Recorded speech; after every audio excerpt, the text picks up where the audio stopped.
Imam Malik rahimahullah, when we are performing ablution, is it compulsory to wash the inners of our fingers and our toes? The inners. Because Imam Malik, to answer any question, if you want to see the verse of the Quran about that or the hadith of the Prophet, he said, I'm not sure.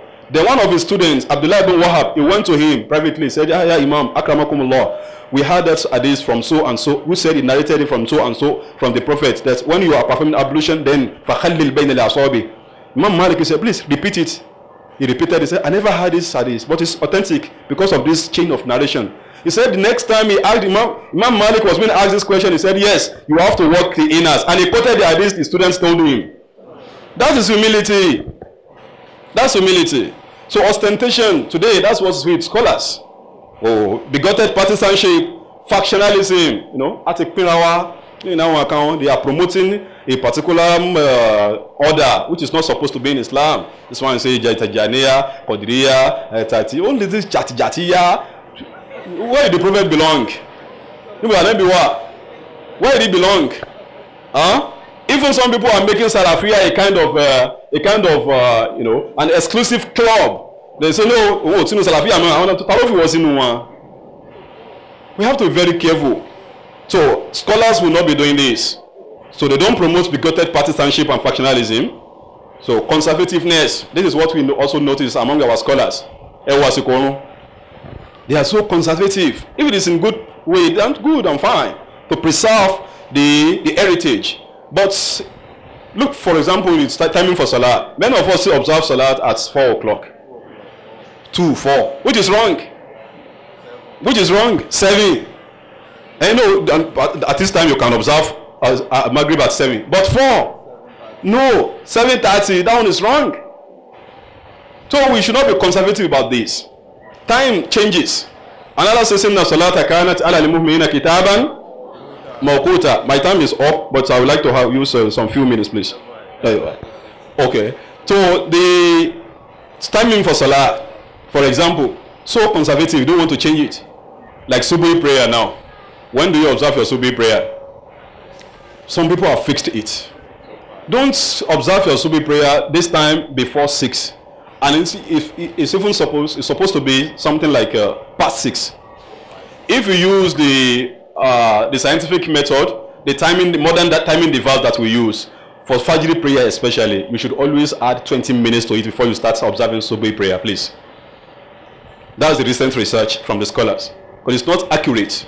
Fajr is of 2 types. The dawn is of 2 types. That timing device is only able to capture the first timing, which is not a time to observe Fajr Salah. It is Fajr al-Kadhib, not a Fajr al-Sadiq. So you should add 20 minutes to it before you can pray. You can check it, everybody has it now, right? So for Fajr prayer, you should add 20 minutes at least to it before you can pray. Another one is audacious manipulation. We see that what we have seen amongst those who claim scholarship today is manipulation. They manipulate people's sentiments. When people go to them, Mumalala, so you don't know to. You should have told him, when you have bad dreams, do you tell people? You don't. When you have bad dreams, you don't tell people. All you need to do is say A'udhu billahi minash shaitanir rajim 3 times, then you spit to your left 3 times, then you change the way you are sleeping, you sleep properly, or you get up, you observe 2 nafila. Whenever you are rest, you observe 2 rakat. You ask Allah, oh Allah, what I've seen in my dream, or I've seen about a particular person. Please don't let it come to pass. Then the last one is, don't tell anybody. The Prophet sallallahu alaihi wasallam said, once you do this, the dream will never come to pass. This is all you need to do. This is all you need to do.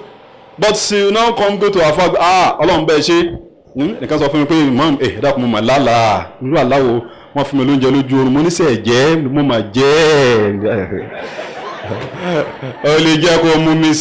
do what the Prophet sallallahu alaihi wasallam said you should do. Nothing will happen to you, inshallah. Another one is innovation, false attributions to Islam. It's like some of our affairs, they are the ones promoting innovation today. They are promoting innovation. We still do Lailatul Qadri. How can you do? You can't do it. You can't celebrate it. It's not celebrated. You search for it. It's private. All you do is just tarawih, tahajjud together. Every other thing should be done individually. But to now go for tahajjud, you don't do that. It's not done.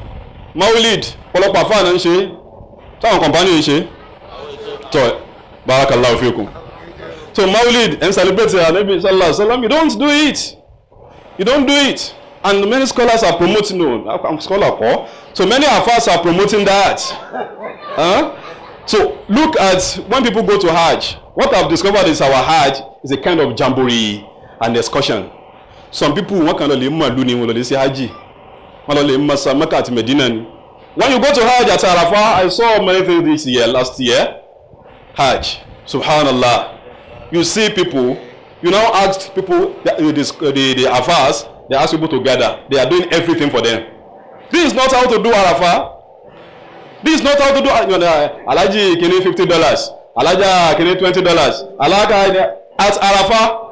La hawla wa la quwwata illa billah. Please, you have to take a private engagement when you are on Arafah, not a congregational something, except for the prayers. But they now gather you together. What we are going to do now, we are going to read Inna Fatana 33 times. We are going to read Surah to Yasin this number of times. Bismillah ar-Rahman ar-Rahim, Bismillah ar-Rahman ar-Rahim, Bismillah ar-Rahman ar-Rahim, Bismillah ar-Rahman ar-Rahim, Allahumma salli ala sayyidina Muhammad, Allahumma salli. No, you don't do it together. Please don't join them whenever they are doing that. That is wrong. The same thing at Muna. We have to be very careful. Please learn about your Hajj and Umrah properly. Don't let these people waste your money and your time. May Allah get us right. I remember I gave a speech during Mina at seminar. Then another person came to counter what I said. He did it, discreetly. So he said, when I told them, how would Muslims be using talisman and amulets?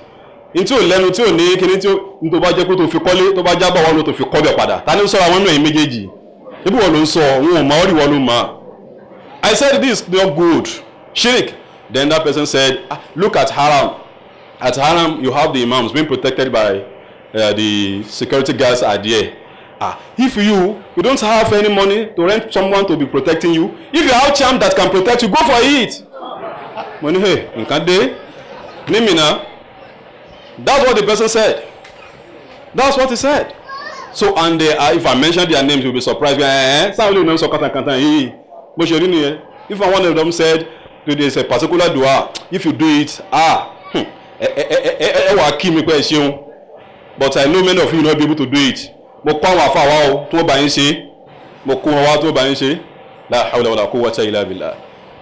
we have to be very careful. Then what's our duties? That's the last leg of our discussion. What's supposed to be our duties? So we condemn this, we condemn that. Àwọn náà máa ń condemn àwọn àbá, condemn àwọn tọ̀hún, ipa owó ẹ̀ka wà náà kó. Wọ́n náà kí wúyẹ̀ kó tiẹ̀ ní bó ṣe máa rí. Lọ kí wúkọ́ náà ní bó ṣe máa rí. How many years have we spent studying Islam? How many years have we spent studying Islam? How many years have we spent in primary school, in secondary school, in tertiary institution? How many years just for this dunya? Just to obtain education of how to earn a living, not even how to live. But this education doesn't teach us how to live. It's only how to earn a living, how to join the labor force. Because where are we going to spend your eternity? How many years have you spent studying Islam? How many of us here can even read the Quran? Even read the Quran and understand what you read? How many of us? I know that 90% of us do not understand the Quran. What is recited to you? You don't know what the Imam is saying. We have made the Quran a book of prayer, not a book of guidance. Book of prayer. It contains prayer, not a book of prayer. It's a book of guidance. So what we need to do, number one, we have to produce scholars. By enrolling our children, I just donate our mowa. If you have 7, if you have 10. So some of them, you have to be scholars. You have plans for them. Plans for them. So you have to be scholars. It doesn't stop them being a scholar, being an engineer, being a scholar, being a medical doctor, being a scholar, an accountant, a scholar, and a lawyer, a scholar, whatever. No, it doesn't stop them. It's Sophia. So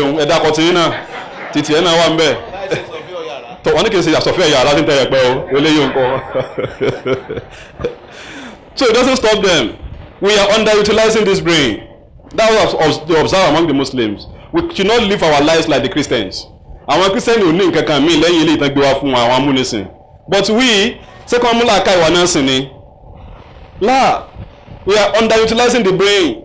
The brain can do much more than we make it do today, especially for our children. One ha Quran,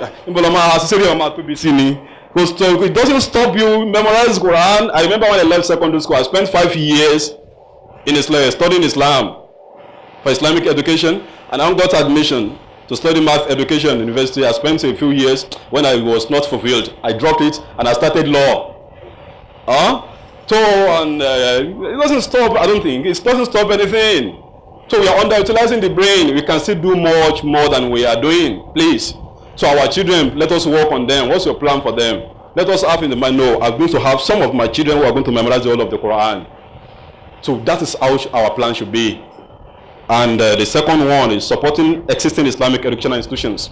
We have many Islamic institutions today. We have to support them, especially those who are promoting knowledge and producing scholarship. Let's support them in whatever way you think as organizations.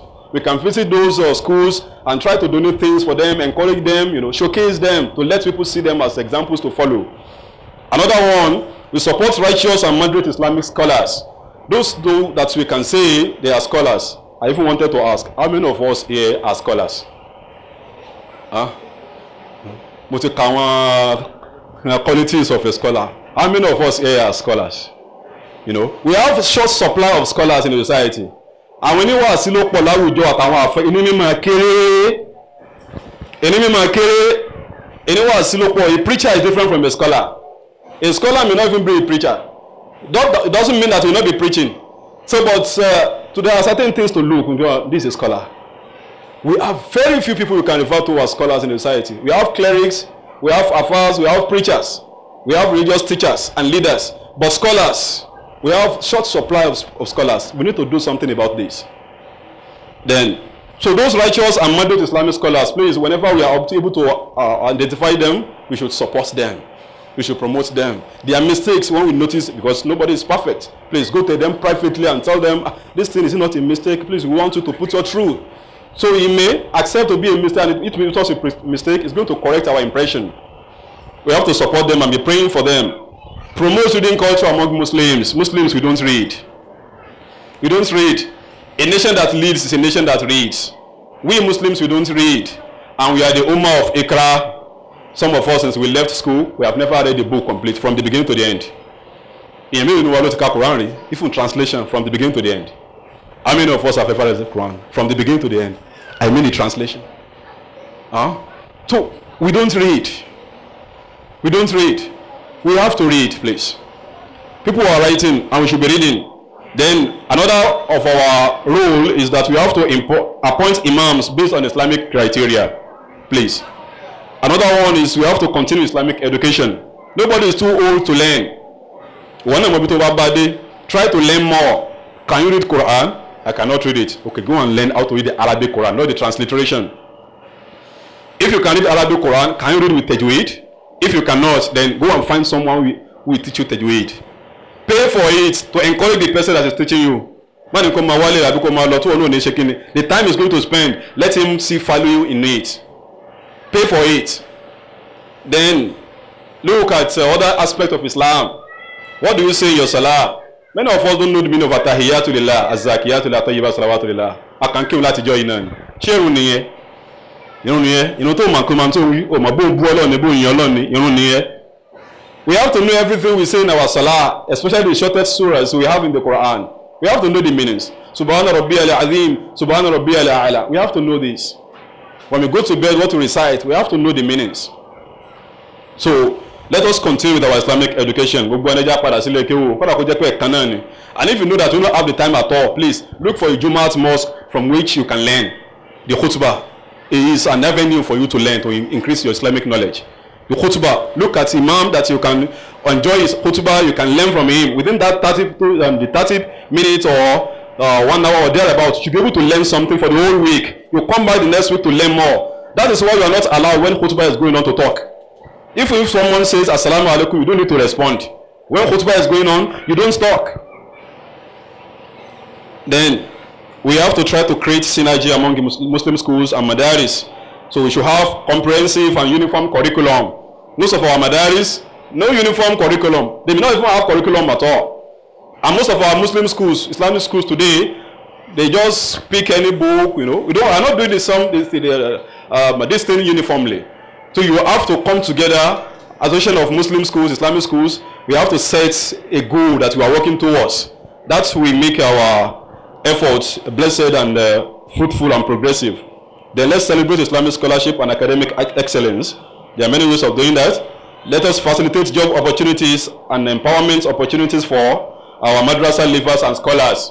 And talk about parí lékéw, ẹ jẹ́ ká wo bọ́ọ̀nà ṣe máa ríṣẹ́, ẹ jẹ́ ká bá wọn wáṣẹ́. Tó bá ti parí lékéw, kó mọ̀ jẹ́ pé jalabi ló máa ṣe káàkiri. La jalabiyyata fil Islam. Jalabism is not part of Islam. Kí ni iṣẹ́ òru ń ṣe? Iṣẹ́ àfà. Iṣẹ́ àfà. Kí ni ń pè ní iṣẹ́ àfà? Iṣẹ́ ọ̀lẹ aláìní kan ṣe. Wọ́n wá jòkó káwọn máa wá gbé mùsíbà àwọn ká máa wá gbé bọ́. Wọ́n wá jọ́lọ́hún. Wọ́n wá gbanákàlí jọ. Wọ́n ní máa gbé wá máa bá àwọn yóò wá tó ká ìsẹ́nu ọ̀nà rẹ̀. Most of these people are not even employable. Gbogbo àwọn táwọn ń pè ní afa jalabi, they are not employable. They are not fit for anything in society. And you see people who are educated going to them. Where is your education? Well, many of us in Nigeria, we only attended school. We are not educated. There's a difference between going to school and being educated. Many of us attended schools. We are never educated because we only went to school to pass, not to know. Did we go to know? We go to have certificate, not to know. Then the last one is stop the practice of inviting clerics for dua. Ẹ má pa àwọn àfáà wálé kan wá ṣàdúrà fún yín mọ́. Ẹlòmíràn ni ìwòtí lélẹ̀. Yes, why would you invite people to come and pray for you in the house? It's not done. It's something introduced into Islam. Say the Quran invite Ànábì wá fún àdúrà rí. Àwọn ni Ànábì sọ ìdí Al-Qur'an Al-Karim kalẹ̀. Ẹ̀pin. Màá sẹ wà ń bì kan jẹ́ ọkùnrin àfa àwọn ẹ̀fẹ̀ ṣàdúrà fẹ́ nìyẹn.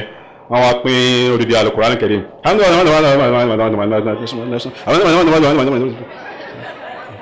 The leader was now telling wa kò sí tẹ̀jú kan kátà kápá àkádìdí ńlẹ̀ ní àwọn ni bàbá yẹn jẹ́ kátà.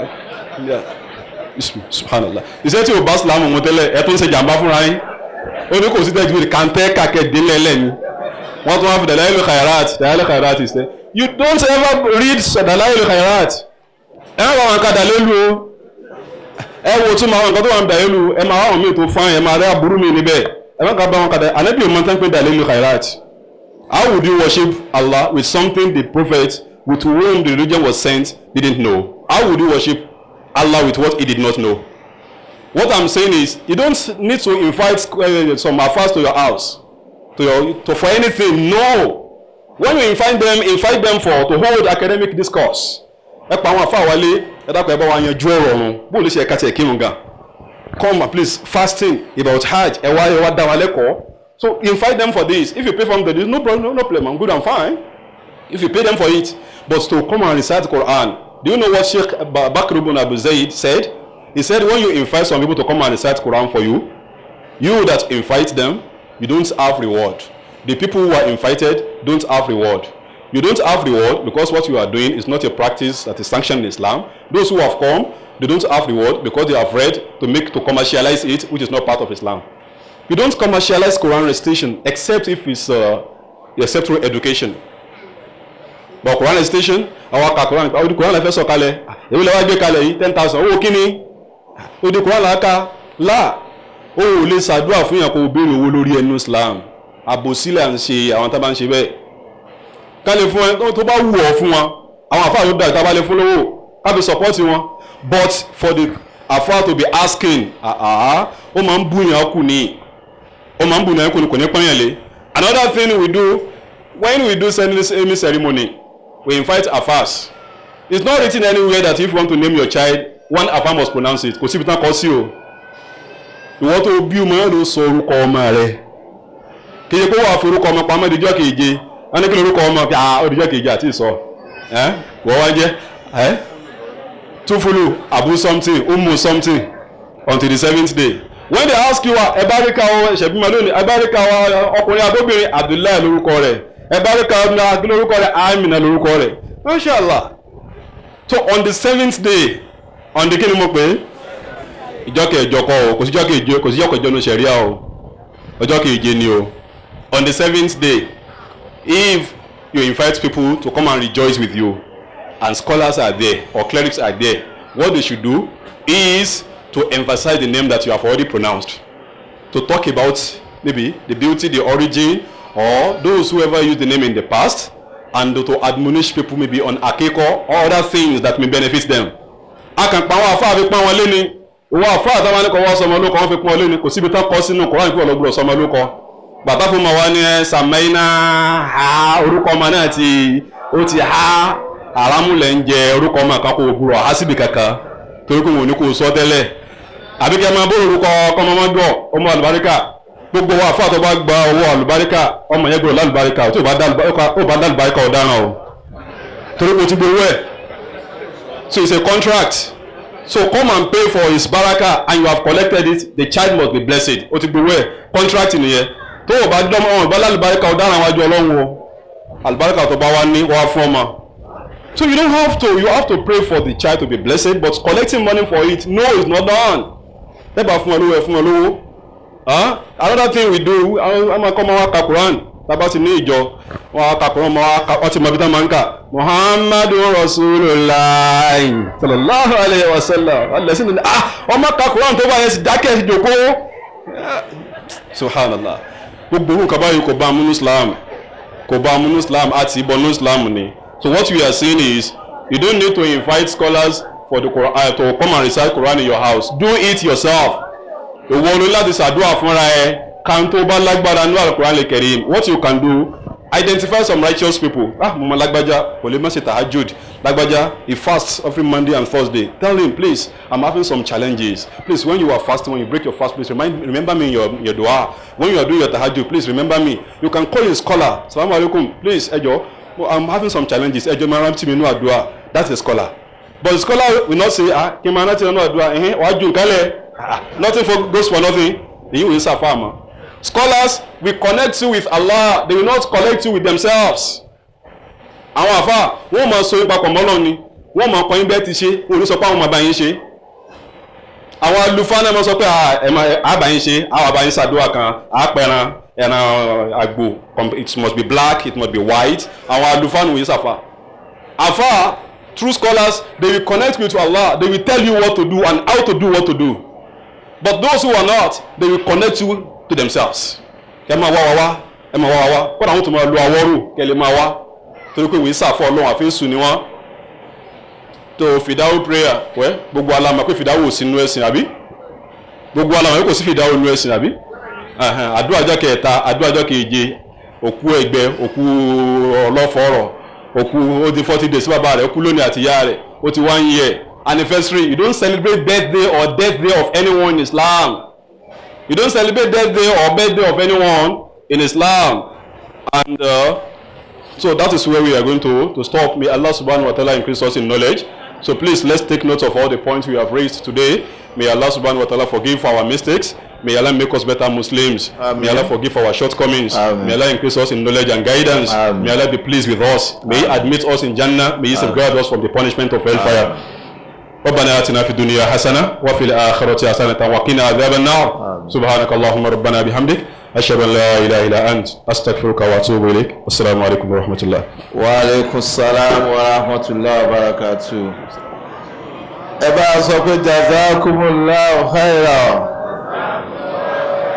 لا كونسي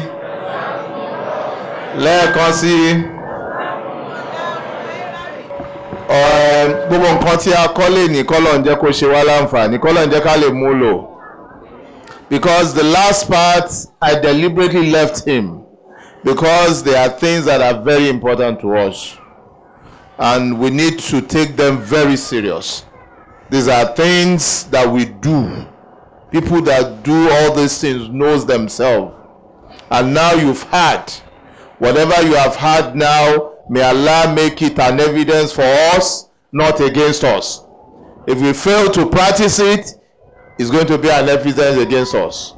If we practice all that we've had, it's an evidence for us. So that's just what I'm going to say. So we thank you very much, our Imam. You have not disappointed us today. May Allah continue to increase your Iman and knowledge. I have only one question with 3 legs. The first leg is in Yoruba land, the emergence of Imams is a very critical matter, and leading to many conflicts and issues here and a lot of non-kali of course. I could call about 3 or 4 mosques that are closed in Osun now, similar mosques closed by the police because of crisis. So what do we do to minimize these conflicts? The second one is tahajjud in Jama. Now the purpose of Ramadan is Allah to Takun, and in Ramadan we do tahajjud in Ramadan, tahajjud in Jama. If the purpose of Ramadan is to serve like you are servicing a car to increase your knowledge, increase your Imam, we understand Tarawih cannot be said outside Ramadan. But Tahajjud, I want to know the rule of doing it. I mean, if you do it, is it haram, halal, makruh, or what? What is the actual rule? Because some of us believe in it and we do it to encourage others. Those who have not been doing Tahajjud before, when you start in the Tahajjud, they are on their own. You do it once in a week. So I want to know the actual rule, that if you do it, what offense are you committing? And finally, what are the principles of removal of Imam? We know the appointment and the criteria. If you want to remove an Imam, what are the principles and processes? Number 2. Assalamu alaikum warahmatullahi ta'ala wabarakatuh. Wa alaikum salam. Ẹ jọ̀ọ́ sà, story bí màá lọ small, kò ní pọ̀ jù. Ní àná, ẹ jọ̀ọ́ mo lọ sí wedding kan ní Ìbàdàn. Ìwà fẹ́ mix the lecture ni mo wá dájí láti Ìbàdàn wá. Mo wá dé ní around 8 o'clock. Kí má fi waste time mo wá lọ sí Masfat. Mo lọ bá wọn ṣàṣàlátù. Bá a ṣe wá parí àṣàlátù tán wọ́n ní a ní special pray nafla. Èmi náà lè jó, mo bá wọn yàn.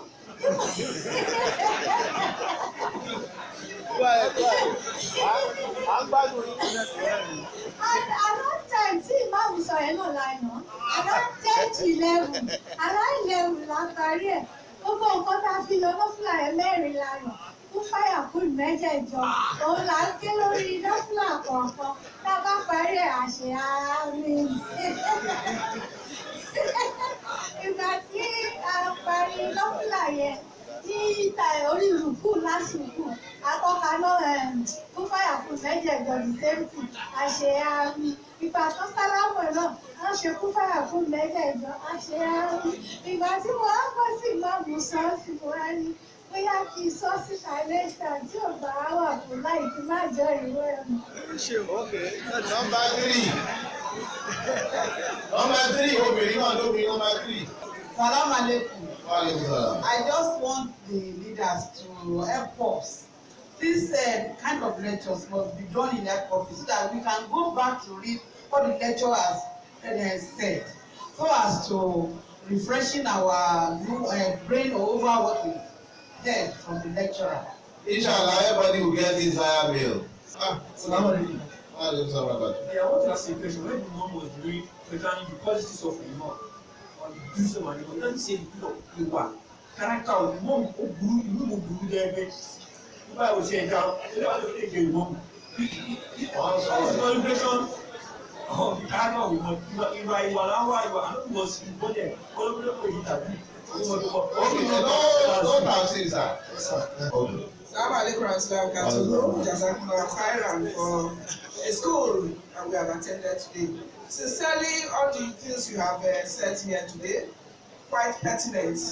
But my direct question is, when we encourage the... Please, can we have one Jama, please? Those of you talking there, please. Let's have one Jama, please.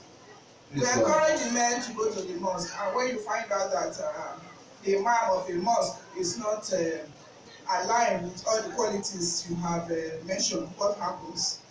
And the second speaker actually preempted my next question. Really, we find some organizations, we find some imams, so to say, perpetrating some of these things that you have enumerated to us today, and most Muslims probably they are still a bit vulnerable because of lack of knowledge that you have talked about, ignorance, and they believe that some of these imams all right, and they follow.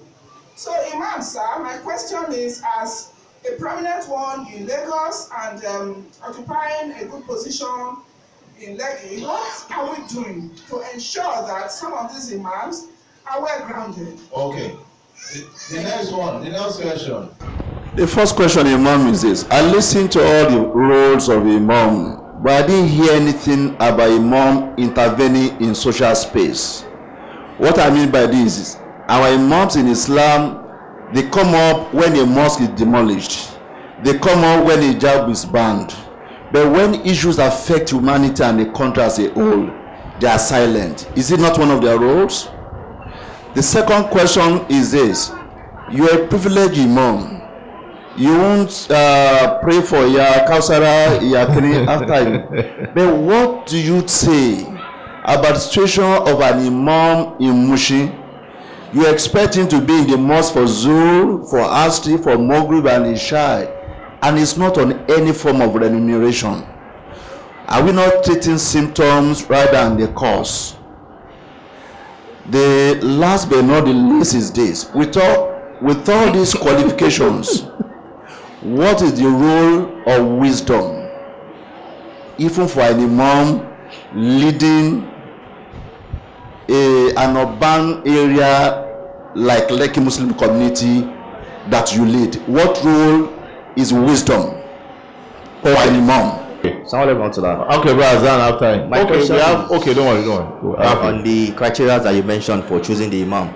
But I want to ask, are we still looking at, do the mosque still use the Shura committee?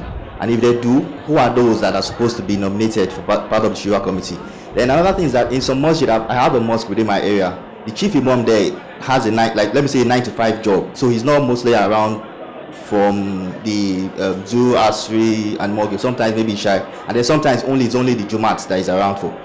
Should I have still nominated him? But he's the most knowledgeable. But I think he passed through a Shura committee. Actually elected a Shura committee to choose him. That's my question. So Okay, the next person. So that quickly. While you are mentioning part of the criteria for appointing the Imam, you mentioned Akida, but I observed that I did not explain what you mean by Akida in that circumstance. The next person. Someone comes to Wakati. Some scholars now tell us that being members of any Islamic group is bid'ah. The Real Companion is, and every other Islamic group are all bid'ah and everything. I want you to shed light on that. And then my second question is, if you have a mosque where you have tried to correct them in terms of Isha, they put Isha 10 minutes to eat. Please, sister, can we have one Jama? PRO, please. You have made the Imam, you have made everybody, they are still insisting. Are you allowed to boycott at least Isha in that mosque? You can pray with that salah, they can pray with them, but Isha. Assalamu alaikum. Assalamu alaikum. Wa alaikum salam. My question is, we heard in the biography or whatever of our scholar, that is an hafiz of the Quran al-Karim. My first question is that at what age do we introduce to our children memorization of Quran, and what are the tactics we can apply to help them? That is one. Number two, I would like to say this in Yoruba. Oni akida Imam taba gbọ́ àbò ó hàn sí wa wọ́n máa ń fi ẹ̀pẹ̀ ṣeré